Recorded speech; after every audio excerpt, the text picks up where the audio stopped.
Shang-a-lang, shang-a-lang, shang-a-lang.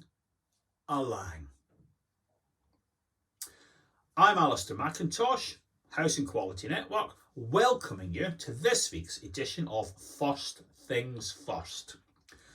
If the BBC can devote a whole week of scheduling to the sad death of the Duke of Edinburgh, it is my duty as a Scotsman to recognise the tragic death of Les McEwen of the Bay City Rollers in exactly the same way. So welcome to a 5-hour First Things First special. I remember many years ago watching the Bay City Rollers on Top of the Pops. Each band member was sat on their own Rolls Royce. God, I thought that's the future. That's the life for me. Then when North Sea Oil came on tap, I was in heaven. Just think about it. All that oil gushing in. We're going to be rich. I'll never have to work. Life of luxury. We don't look at oil in quite the same way today, do we? Also last week, we got the very sombre coroner's report into the tragic death of a 9-year-old young girl in Lewisham. Poor wee girl died of an asthma attack brought on by air pollution, well above any sensible or legal level. The coroner does believe that air pollution was a significant cause of death. Therefore, he wants air pollution reduced to avoid unnecessary deaths in thousands of people every year. He's written to the government asking them what they're going to do about that, and they must respond in law by the 17th of June. Let's hope that response is serious and well thought through. And there's a lot more to it than just buying a Tesla. This isn't the time for virtue signalling.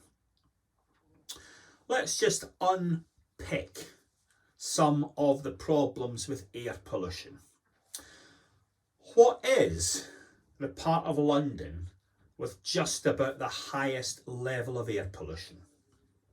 Kensington and Chelsea.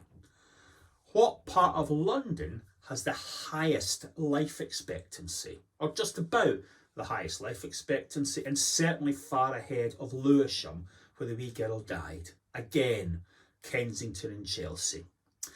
Kensington is a much, much richer borough than Lewisham, so I think class must play some part in this. And of course, across Kensington and Chelsea, in the richer areas, in the wealthier areas, life expectancy is higher than in the poorer areas. So we need an all-encompassing approach that isn't just about electric vehicles and cycling and all the rest of it, all the easy stuff, but actually tackles poverty, which I think is more likely to be the real underlying cause of death.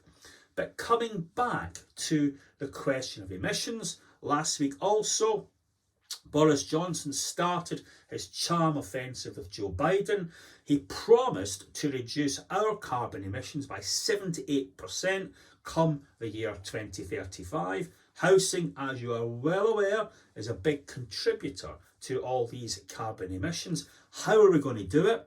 I still don't know, but I tell you this, I know now what it will cost. Thanks to the painstaking research of Boris Johnson and Carrie Symonds, we now know the costs of bringing a 4-bedroom flat in central London up to modern environmental standards is £58,000. Well done, Boris. Well done, Carrie. Thanks for the research. And please, will every local authority and housing association in the land put that in your budget, and I'm certain some donor will come along to fund the works for you. Thanks for your attention, and I hope to see you all next week.